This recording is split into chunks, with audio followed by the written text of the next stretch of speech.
नमस्कार मेरे प्यारे विद्यार्थियों, आपका स्वागत है आपके YouTube channel AR let study पर।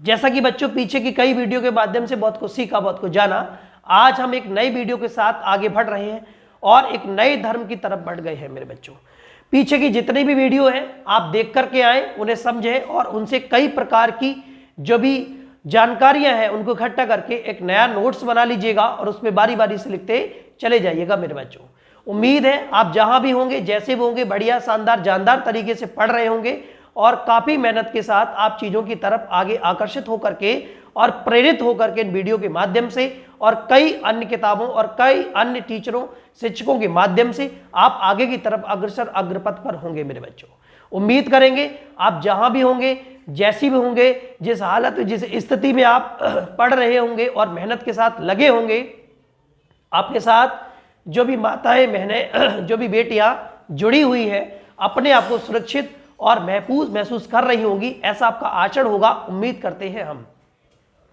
बच्चों, स्वास्थ्य थोड़ा गड़बड़ होने के कारण चीजें थोड़ी ऊपर नीचे होंगी, हल्की फुल्की आवाज ऊपर नीचे हो सकती है और कोई समस्या नहीं होगी। पढ़ाने में और पढ़ने में जानदार तरीके से हम लोग सीखेंगे चीजों को और उनको कवर कर रहे हैं। मेरे बच्चों, तो कल हमने एक धर्म और उसके साथ में एक छोटा सा धर्म, दो धर्म खत्म कर लिए थे। एक वैष्णव धर्म के बारे में सीखा और एक हमने इससे पहले आपके सामने बौद्ध और कई जैन और कई धर्मों के बारे में पीछे से जानकारी इकट्ठी कर ली थी। मेरे बच्चों, जैसा कि हमने जाना कि बौद्ध धर्म में बौद्ध की शिक्षाएं, बौद्ध का जीवन परिचय, बौद्ध के पुत्र, बौद्ध की माता, बौद्ध के पिता, बौद्ध का पालन पोषण, इससे संबंधित प्रश्न आपकी परीक्षा में पूछे जा रहे थे। लेकिन अब नए सिरे से प्रश्नों को पूछा जाने लगा है कि किस ग्रंथ के माध्यम से, कहां, किस प्रकार से बौद्ध की बातें लिखी गई हैं और बौद्ध के कितने रत्न या कितने पिटकों में, कितने भागों में विभाजित किया गया और उनको जब विभाजित, बौद्ध धर्म को जितने भागों में विभाजित किया गया उनको क्या कहा गया और उनके स्वरूप में किसने बौद्ध धर्म की स्थापना में अपना भाग दिया, कौन कौन वो महान लोग रहे जिन्होंने बौद्ध धर्म को आगे प्रचार कराया।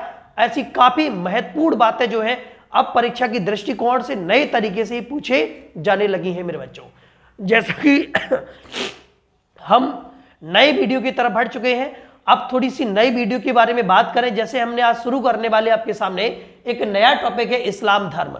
इस्लाम धर्म की जानकारी इकट्ठी करने के साथ साथ हम जानेंगे ये प्रश्न किस प्रकार से परीक्षा में पूछे जा रहे हैं। इस्लाम धर्म को जानने के साथ साथ इस्लाम धर्म की काफी जानकारी इकट्ठी करने के बाद हम इन प्रश्नों पर भी चर्चा करेंगे जो कई ऐसे प्रश्न महत्वपूर्ण हैं और जो कई एग्जाम्स में पूछे जाते हैं। दिल थाम कर बैठिएगा और जो विद्यार्थी एसएससी जीडी की तैयारी में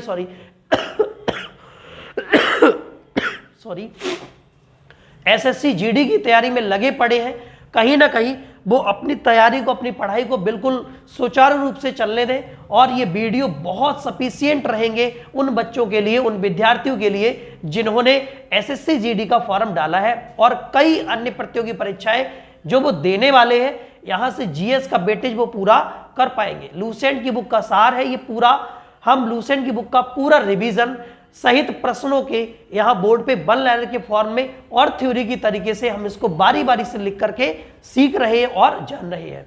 उम्मीद करेंगे आप चैनल को लाइक, कमेंट, सब्सक्राइब जरूर करेंगे और शेयर करेंगे, जिससे कभी ऐसे काफ़ी बच्चे होंगे जिन्हें किसी अच्छे रिवीजन की ज़रूरत है, हम यहाँ इस बोर्ड के माध्यम से सीखेंगे। हो सकता है कि यहाँ स्मार्ट बोर्ड न लगा हो, लेकिन स्मार्ट टीचर आपके साथ जुड़ा है, आप चिंता मत करिए। बहुत जल्द हम एक नया स्टूडियो सेटअप करने वाले हैं और जिसके माध्यम से हम सब बच्चे लाइव भी पढ़ने वाले हैं। मेरे बच्चों, तो उम्मीद बस तोड़िएगा नहीं, चीज़ों के साथ जुड़े रहिएगा।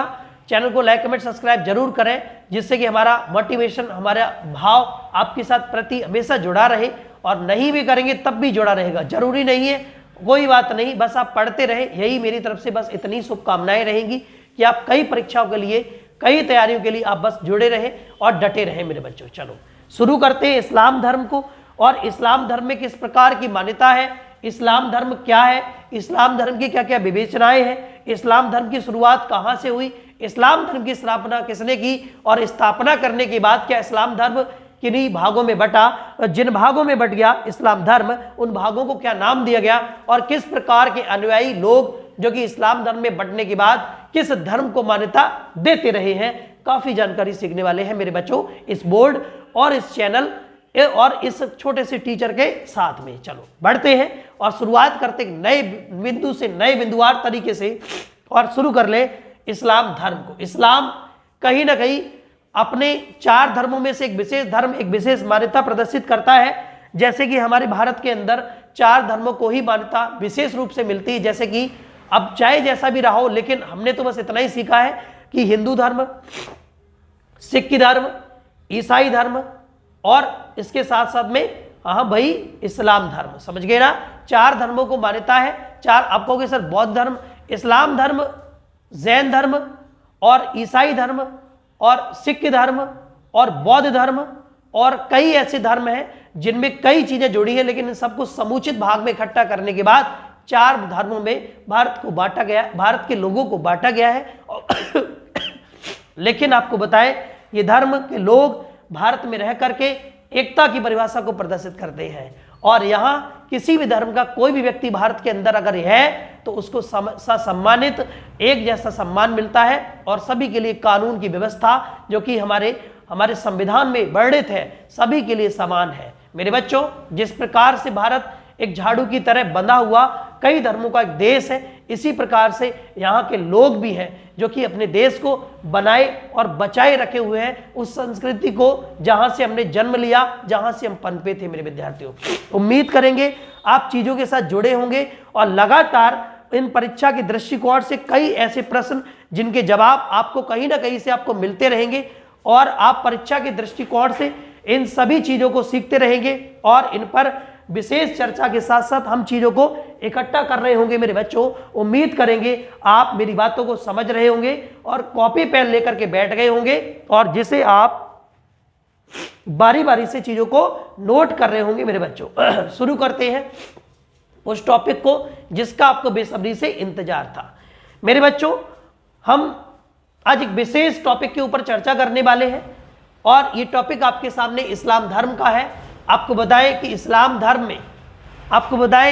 धर्म में सबसे मुख्य बात आप एक ध्यान रखेंगे, जो कि यहाँ इस्लाम धर्म के मुसलमान जो होते हैं वो कहीं ना कहीं नमाज अदा करते समय, नमाज पढ़ते समय, ईश्वर की इबादत करते समय, भगवान की पूजा करते समय और अल्लाह ताला की तरफ बढ़ते हुए अपना मुंह कहीं ना कहीं मक्का की तरफ, कहीं ना कहीं नहीं 100% मक्का मदीना की तरफ कर लेते हैं, जिससे कि उन्हें उनकी अजान, उनकी जो व्यवस्थाएं हैं, या मैं कहूं कि उनकी जो दिल की आराधनाएं हैं, जो पूजाएं हैं, जो पाठ है, वो कंप्लीट पूरी तरह से हो जाए, अर्थात दुआएं कबूल हो जाए। चलो खैर, ये बीच का पॉइंट था, हमने आपको बताया।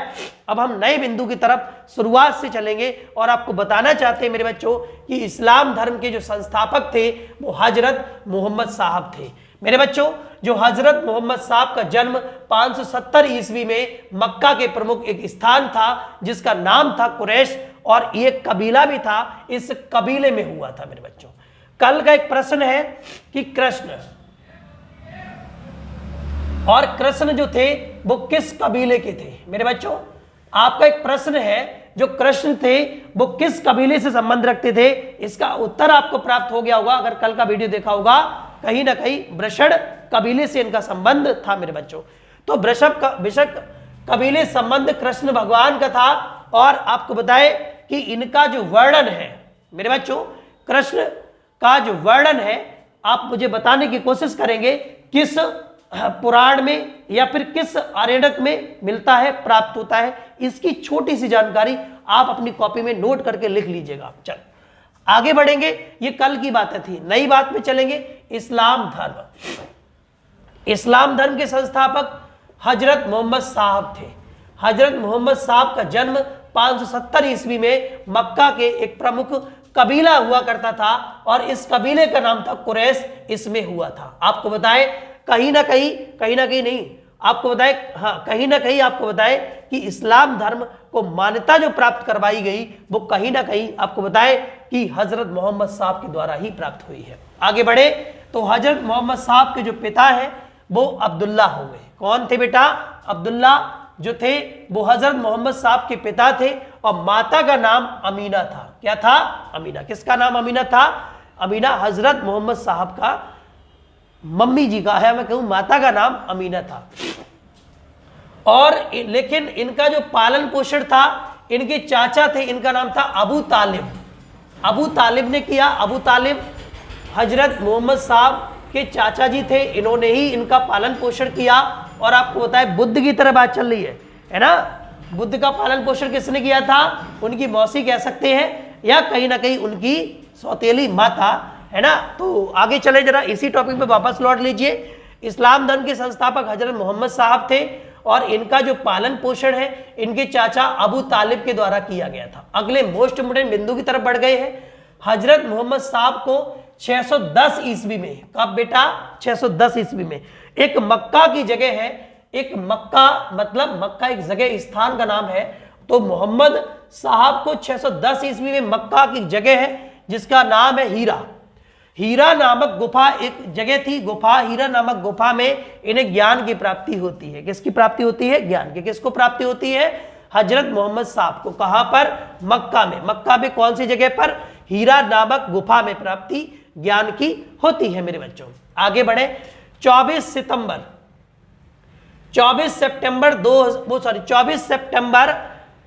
622 ईस्वी को पैगंबर के मक्का से मदीना तक की यात्रा इस्लाम में मुस्लिम संवत हिजरी संवत जिसको कहा जाता है नाम से जाना जाता है मेरे बच्चों।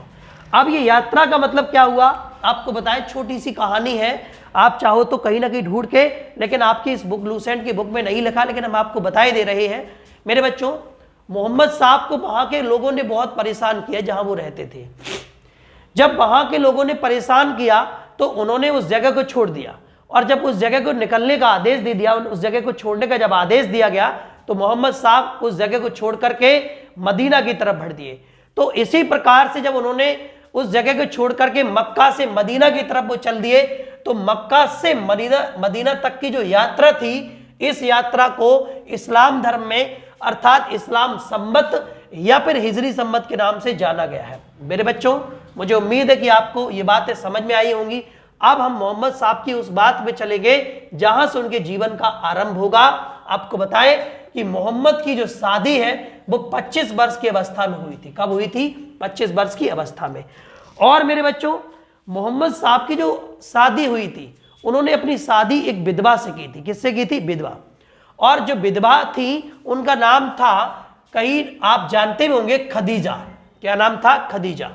अर्थात मोहम्मद की शादी 25 वर्ष की अवस्था में खदीजा नामक विधवा से हुई थी। आपको बताएं, मेरी बात ध्यान रखना सारे बच्चे कि नया बिंदु है, मोहम्मद की एक पुत्री थी जिनका नाम था फातिमा। मेरे बच्चों, ये फातिमा बड़ा ही प्यारा नाम है, काफी जगह सुना हुआ नाम है। चलो खैर, वापस लौट के आते हैं। मोहम्मद की पुत्री का नाम फातिमा था, आपको बताएं, और इनका फातिमा के जो पति थे उनका नाम था अली। अर्थात तो ये दामाद हो गए किसके? हजरत मोहम्मद साहब के। अच्छा, मैं कह सकता हूं कि मोहम्मद की पुत्री का नाम तो फातिमा था और दामाद का नाम अली था। मेरे बच्चों, आगे बढ़ेंगे। देवदूत जिब्रियल, ये बहुत ही मुख्य बिंदु है और इस बिंदु को नोट कर लीजिएगा। देवदूत जिब्रियल ने पैगंबर मोहम्मद साहब को कुरान जो दी थी, वो कुरान अरबी भाषा में संप्रेषित की थी। कौन सी भाषा में थी? अरबी भाषा में संप्रेषित थी। और किस देवदूत के द्वारा मिली थी? जिब्रियल ने पैगंबर मोहम्मद साहब को कुरान अरबी भाषा में सौंप दी गई। आगे बढ़ेंगे मेरे बच्चों, बात करेंगे कुरान। ये कुरान है, बात करेंगे जिसकी कुरान की। कुरान इस्लाम धर्म का सबसे पवित्र ग्रंथ है। कौन सा है? कुरान। क्या है? पवित्र ग्रंथ। किसका है? इस्लाम धर्म का। इसी प्रकार से हम आपसे पूछते हैं कि ईसाई धर्म का सबसे पवित्र ग्रंथ कौन सा है? आप लोग बता सकते हो? तो ईसाई धर्म का जो पवित्र ग्रंथ है, आप जानते होंगे कि ईसाई धर्म का जो पवित्र ग्रंथ है वो बाइबल है ना? जानते हैं सर बच्चे। इसी प्रकार से आपको बताएं कि सिख धर्म का पवित्र ग्रंथ क्या है, इसको कमेंट बॉक्स में लिखेंगे आप लोग। ऐसे ही हिंदू धर्म का पवित्र ग्रंथ क्या है, ये भी कमेंट बॉक्स में लिखेंगे। इस्लाम धर्म का पवित्र ग्रंथ क्या है, ये भी कमेंट बॉक्स में लिखेंगे मेरे बच्चों। चलो आगे बढ़ते हैं, जरा चीजों को आगे बढ़ाएंगे कि मोहम्मद की पुत्री का नाम तो फातिमा और उनके दामाद का नाम क्या था? अली था। आगे बढ़ेंगे। देवदूत जिब्रील ने पैगंबर मोहम्मद साहब को कुरान अरबी भाषा में संप्रेषित की और बताए कि कुरान इस्लाम धर्म का एक पवित्र ग्रंथ है। कैसा ग्रंथ है मेरे बच्चों? बहुत ही पवित्र ग्रंथ है मेरे बच्चों। इस्लाम धर्म जो है, ये टॉपिक आज एक ही वीडियो में खत्म होगा, इसका कोई नया वीडियो नहीं बनाएंगे, अर्थात दूसरा वीडियो नहीं होगा। इसलिए बड़ी इत्मीनान से, बड़ी तसल्ली के साथ लूसेंट बुक में जितना भी लिखा गया है, लूसेंट की किताब में जितना भी है, वो सब आज एक ही वीडियो में खत्म करने वाले हैं। तो तसल्ली के साथ समझते हुए चीज़ों को अपनी आराम से नोटबुक में नोट करते हुए इसको लिख लीजिएगा, संप्रेषित कर लीजिएगा, जिससे आपकी आने वाली कई परीक्षाओं में आपको मदद मिल जाएगी। चलो आगे बढ़ेंगे। मोहम्मद की पुत्री फातिमा थी एवं दामाद का नाम अली था। देवदूत जिब्रील ने पैगंबर मोहम्मद साहब को अरबी भाषा में कुरान को सौंप दिया था, संप्रेषित किया था। आगे बात करें तो कुरान इस्लाम धर्म का एक पवित्र ग्रंथ है। कैसा ग्रंथ है मेरे बच्चों? पवित्र, है ना। अगर आप बात करें आगे तो यह पवित्र जो ग्रंथ है वो कितने अध्यायों में बटा हुआ है? 114 अध्यायों में बटा हुआ है, अर्थात इसके 114 अध्याय हैं। किसके? कुरान के। किससे मिली? देवदूत से। और कौन थे? जिब्रील पैगंबर। जिब्रील थे। कौन थे? जिब्रील। ठीक है भाई। अच्छा, क्वेश्चन बनेगा, कुरान इस्लाम धर्म का सबसे पवित्र ग्रंथ है और इसमें 114 अध्याय हैं। कितने हैं? 114। अगर 114 अध्याय हैं तो गद्य भी होंगे, पद्य भी होंगे, और तो फिर आप ध्यान रख रहे हैं 6360 इसमें पद्य है। कितने हैं? 6360 पद्य दिए गए हैं। आगे बढ़ो। पैगंबर मोहम्मद साहब ने, ये नया बिंदु है, इसको आप अच्छे से नोट कर लीजिएगा। यहां से नया बिंदु प्रारंभ होगा और इसको बढ़िया तरीके से नोट कर लीजिएगा। पैगंबर सही लिख दिएगा, पैगंबर। ठीक है भाई। तो जो पैगंबर जी थे, पैगंबर मोहम्मद साहब ने, किसने? पैगंबर मोहम्मद साहब ने कुरान की शिक्षाएं का उपदेश दिया था। आपको बताएं कि गौतम बुद्ध भगवान ने जो उपदेश दिए थे वो सबसे ज्यादा उपदेश किस भाषा में दिए थे और क्यों दिए थे? ये बात पता ही होगी। अर्थात इसलिए अब जिस भाषा में दिए थे, ये भाषा तो आप अपनी कॉपी में नोट कर चुके होंगे, लेकिन क्यों दिए थे आपको बताएं। वो जनसाधारण की भाषा थी, अर्थात एक ऐसी भाषा थी जो जनसाधारण की भाषा के रूप में कह सकते हैं। अर्थात वहां जितने भी लोग उपस्थित थे वो सभी उन महात्मा जी की बातों को समझ पाए और अपने जीवन में उतार पाए, इसलिए उन्होंने इतने सरल भाषा में उपदेश दे डाले जिसे लोग समझ पा रहे थे। और सबसे ज्यादा उपदेश गौतम बुद्ध ने कहां पर दिए और गौतम बुद्ध को ज्ञान की प्राप्ति कहां से हुई, ये मुख्य बिंदु याद रखेंगे मेरे बच्चों। चलो आगे बढ़ेंगे। कुरान की शिक्षाओं का उपदेश दिया। आपको बताएं हजरत साहब की मृत्यु। किनकी साहब? हजरत साहब की मृत्यु। हजरत साहब की मृत्यु ये मोस्ट इम्पोर्टेंट बिंदु है बच्चों, नोट कर लेना। हजरत साहब की जो मृत्यु है वो 8 जून को, कब हुई थी मेरे बच्चों? 8 जून 632 ईस्वी में हुई। कब हुई? 8 जून 632 ईस्वी में हुई। अर्थात हम कह सकते हैं इन्हें मदीना में दफनाया गया था। कहां दफना दिया? मदीना में। कहां से चले थे? मक्का से। क्यों चले थे? वहां के लोगों के द्वारा सताए गए थे।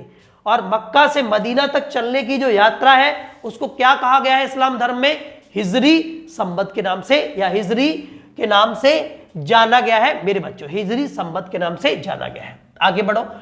हजरत साहब की जो मृत्यु है वो 8 जून 632 ईस्वी में हुई। आपको आगे बताएं इन्हें मदीना में दफना दिया गया था। कहां दफनाया गया था? मदीना में। अच्छा, आगे बिंदु को तरीके से याद रखेंगे सारे बच्चे। मोहम्मद साहब जो थे, इनकी मृत्यु के बाद इस्लाम धर्म 2 भागों में बट गया। कितने भागों में बटा? 2 भागों में। और इस्लाम धर्म जब 2 भागों में बट गया, वो 2 भाग कौन कौन से थे? पहला भाग था शिया और दूसरा भाग था सुन्नी। शिया भाग उन लोगों को कहा गया, शिया भाग में वो लोग जुड़ गए जो कहीं ना कहीं अली के संबंधित थे। और जो सुन्नी भाग जो था, सुन्नी भाग में वो लोग जुड़ गए जो कहीं ना कहीं सुन्ना के अनुयायी थे। चलो इस बात को समझ ले जरा। कुरान की शिक्षाएं दी गई, उपदेश दिया गया किसके द्वारा? मोहम्मद साहब के द्वारा। इनकी मृत्यु कब हो गई? 8 जून 632 ईस्वी में। इन्हें मदीना में दफना दिया गया। मोहम्मद साहब की मृत्यु के बाद इस्लाम जो धर्म था वो दो भागों में शिया तथा सुन्नी नामक पंथों में बट गया। सुन्नी उन्हें कहा गया, सुनना जरा, सुन्नी उन्हें कहा गया जो सुन्ना में विश्वास करते थे। मेरे बच्चों, सुन्नी किसे कहते थे?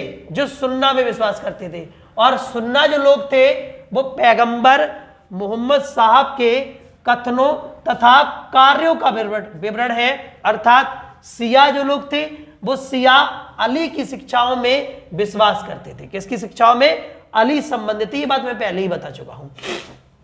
तथा उन्हें मोहम्मद साहब का न्याय संबद्ध उत्तराधिकारी मानते हैं। अली मोहम्मद साहब के दामाद थे और आपको बताएं अली की 661 ईस्वी में हत्या कर दी गई।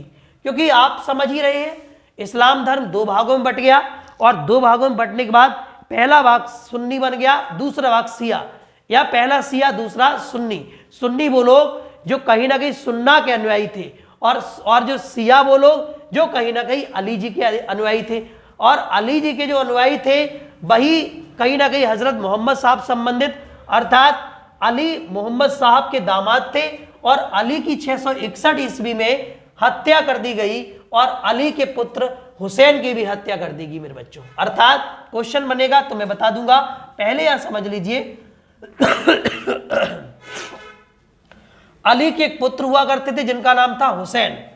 इनकी हत्या 680 ईस्वी में कर दी गई। कब कर दी गई? 680 ईस्वी में। कहां कर दी गई थी? इराक में। इराक एक बहुत ही बेहतरीन जगह है या नहीं है, जो भी है आप जानते ही होंगे। इराक में कर दी गई। इराक, करबला, समझ गए? या करबला को इराक कहा गया है। तो करबला में इराक नामक स्थान पर कर दी गई हत्या किसकी मेरे बच्चों? हुसैन की। और हुसैन अली के पुत्र थे। कब कर दी गई? 680 में। और हुसैन के साथ साथ आपको बताएं अली की हत्या कब कर दी गई? 661 ईस्वी में। आगे बढ़ो जरा। इन दोनों की हत्या ने शिया को निश्चित मत का रूप दे दिया। अब तो शिया वाले हावी हो गए। और नेक्स्ट बिंदु के साथ सीखेंगे पैगंबर मोहम्मद साहब के उत्तराधिकारी खलीफा कहलाए। और ये जो खलीफा शब्द है ये बहुत आगे तक जाएगा, इसको ध्यान रखिएगा मेरे बच्चों, ठीक है भाई। मोस्ट इंपोर्टेंट बिंदु है, जरा समझ के लिखिएगा। पैगंबर मोहम्मद साहब के जो उत्तराधिकारी थे वो खलीफा कहलाए और इस्लाम जगत में खलीफा पद 1921 तक रहा। कब तक रहा? 1921 तक। जो भी मुसलमान थे, जो भी मुस्लिम अनुयायी भक्त थे, मुस्लिम धर्म के, इस्लाम धर्म के जो लोग थे, अपने सम्राट को या अपने ही शासक को कहीं ना कहीं खलीफा घोषित कर देते थे, उसको खलीफा की उपाधि दे दिया करते थे। मेरे बच्चों आगे बढ़ेंगे। तो ये जो इस्लाम जगत में खलीफा का जो पद था वो 1921 ईस्वी तक रहा और 1924 में इसे तुर्कों के शासक मुस्तफा कमाल पाशा ने समाप्त कर दिया। देखो कितनी बढ़िया बात है ना।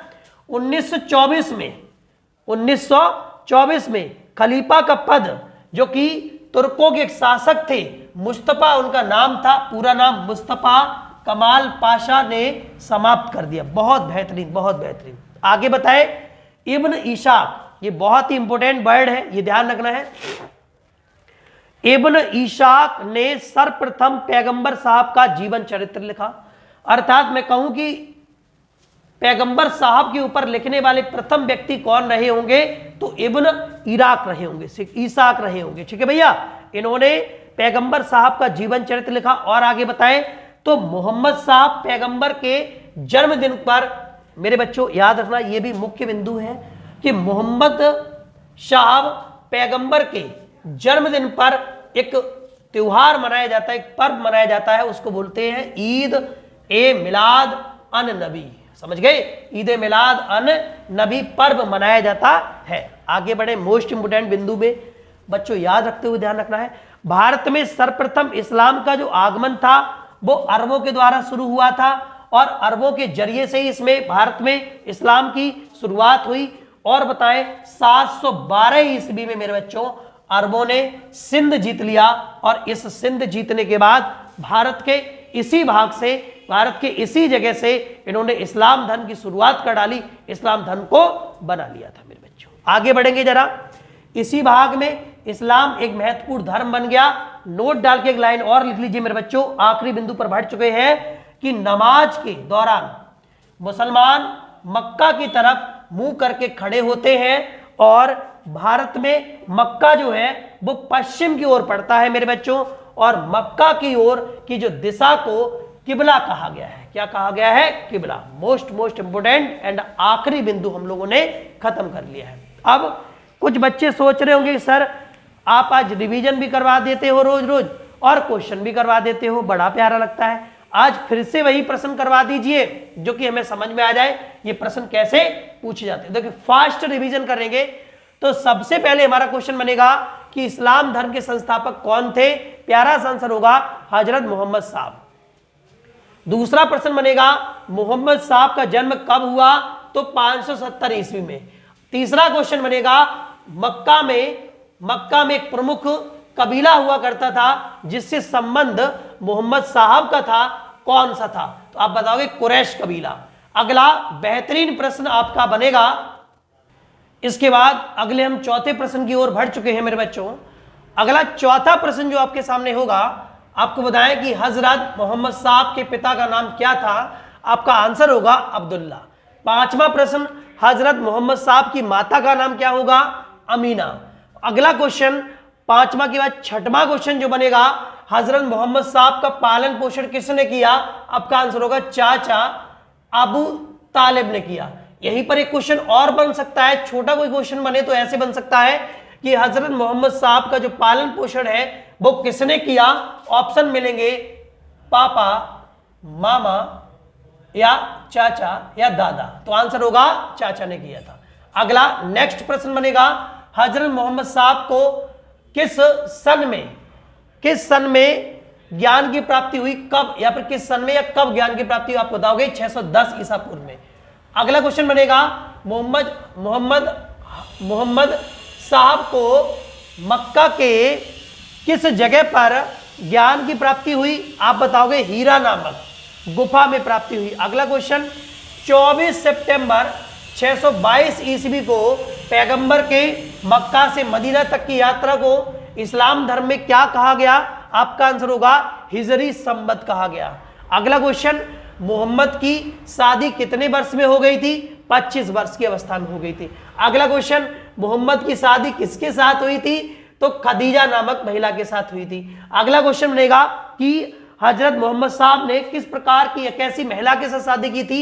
आपका आंसर बन जाएगा विधवा महिला के साथ शादी की थी। अगला क्वेश्चन बनेगा मोहम्मद की पुत्री का नाम क्या था? फातिमा। अगला क्वेश्चन बनेगा मोहम्मद की पुत्री के पति का नाम क्या था? अली। या मोहम्मद साहब के दामाद का नाम क्या था? क्या नाम था बताइए? अली। Very good. किस देवदूत ने पैगंबर मोहम्मद साहब को कुरान अरबी भाषा में संप्रेषित की? तो जिब्रियल ने संप्रेषित की थी। या फिर कुरान किस भाषा में सबसे पहले मिली? तो अरबी भाषा में प्राप्त हुई। आगे बढ़े मेरे बच्चों, कुरान इस्लाम धर्म का कैसा ग्रंथ है? तो पवित्र ग्रंथ है। या फिर क्वेश्चन बनेगा कि इस्लाम धर्म का सबसे पवित्र ग्रंथ कौन सा है? प्यारा आंसर कुरान है। नेक्स्ट, एकदम फास्ट रिवीजन करते हुए आगे बढ़ेंगे। आपको बताया कि कुरान में कितने ग्रंथों के बारे में, कितने अध्यायों के बारे में बात करेगी? तो 114। अगला क्वेश्चन बनेगा कि इसमें कितने पद्य हैं? तो 6360। नेक्स्ट क्वेश्चन बनेगा पैगंबर मोहम्मद साहब ने कुरान की शिक्षाएं का उपदेश दिया था, वो किस प्रकार की शिक्षाएं थी? आप बताओगे सर मोहम्मद ने इस्लाम धर्म को कुरान के माध्यम से समझा दिया था। आगे बढ़ेंगे, हजरत साहब की मृत्यु कब हुई? तो 8 जून 632 ईस्वी को हुई। अगला क्वेश्चन, हजरत साहब की मृत्यु के बाद उन्हें कहां दफनाया गया था? तो मदीना में दफना दिया गया था। अगला क्वेश्चन, मोहम्मद साहब की मृत्यु के बाद इस्लाम धर्म जो 2 भागों में बटा, उन 2 भागों 2 पंथों के नाम बताइए। तो पहला भाग था सिया, दूसरा भाग था मेरे बच्चों सुन्नी। अच्छा मेरे बच्चों आगे बढ़ेंगे जरा। सिया किसके संबंधित थे? अली के संबंधित थे। आगे बताएं, उन्हें मुस्लिम साहब का न्याय सम्मत उत्तराधिकारी मानते थे। कौन? सिया वाले लोग। आगे बढ़ेंगे मेरे बच्चों, अली की मृत्यु या हत्या कब कर दी गई थी? 661 ईसा ईस्वी में। अली के पुत्र का नाम क्या था? हुसैन था। हुसैन कौन थे? अली के पुत्र थे। अली की मृत्यु के बाद उनके पुत्र की मृत्यु कब कर दी गई थी? 680 ईसा पूर्व में कर दी गई थी। कहां पर कर दी गई थी? करबला एक स्थान है, इराक में कर दी गई थी। अगला क्वेश्चन, इन दोनों की हत्या करने के बाद निश्चित रूप से किस धर्म ने इस्लाम धर्म की ओर अपना रुख मोड़ दिया था?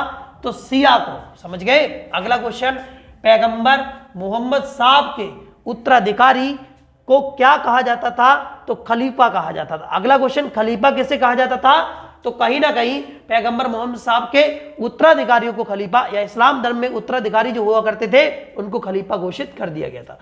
खलीफा पद कब तक रहा? 1921 तक। कब खत्म हुआ? 1924 में। किसके द्वारा? एक शासक हुआ करते थे, इनका नाम, और कहां के शासक थे? तुर्क के शासक थे। उनका नाम क्या था? मुस्तफा कमाल पाशा। इनके द्वारा कहीं ना कहीं इस्लाम धर्म को में एक जो पद हुआ करता खलीफा, जो कि बिल्कुल तरीके के साथ खत्म कर दिया गया था। आगे बढ़ेंगे। इब्न ईसाक कौन थे? तो आपको बताएं, इब्न ईसाक पैगंबर साहब का जीवन चरित्र लिखने वाले ही व्यक्ति हुआ करते थे। Next most important question, Muhammad साहब पैगंबर के जन्मदिन पर किस प्रकार का पर्व, कौन सा पर्व मनाया जाता है? मोस्ट इंपोर्टेंट पॉइंट आप बताओगे, ईद ए मिलाद अन नबी पर्व मनाया जाता है। Next and last question, Bharat, second last, Bharat में सर्वप्रथम इस्लाम का आगमन किसके द्वारा हुआ? तो अरबों के द्वारा हुआ। 712 ईस्वी में अरबों ने किस जगह को जीतकर इस्लाम धर्म की जो स्थापना है भारत के अंदर कर डाली?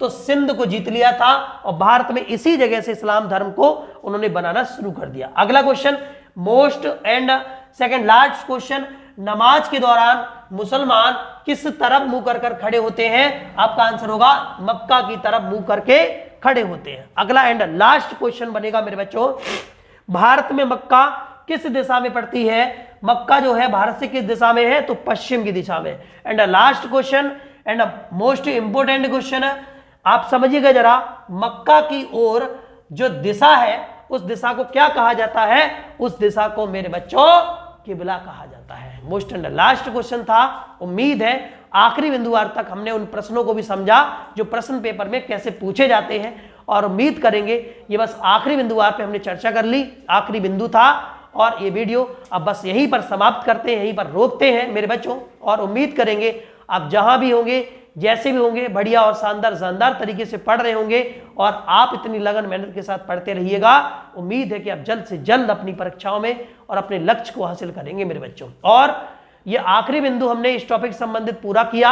अब नए बिंदु, नए तरीके के साथ हम अब नए धर्म की ओर बढ़ेंगे, और वो धर्म हमारा कहीं ना कहीं ईसाई धर्म होगा, और हम ईसाई धर्म की तरफ बढ़ जाएंगे कल नए वीडियो के साथ, और एक ही वीडियो में पूरा ईसाई धर्म लूसेंट की बुक का खत्म कर लेंगे। मेरे बच्चों, आप जहां भी जैसे भी होंगे, उम्मीद है आपसे आप चैनल को लाइक कमेंट सब्सक्राइब जरूर करेंगे, और चैनल को शेयर जरूर करना ना भूलिएगा। इस वीडियो को, चैनल को सब्सक्राइब, शेयर, और इस वीडियो को शेयर करना ना भूलिएगा, जिससे कि आपका ये भाई आपके साथ मेहनत करने में बिल्कुल पीछे ना हटे मेरे बच्चों। आज के लिए बस इतना ही, मिलते हैं कल नई वीडियो में। जय हिंद, जय भारत, धन्यवाद।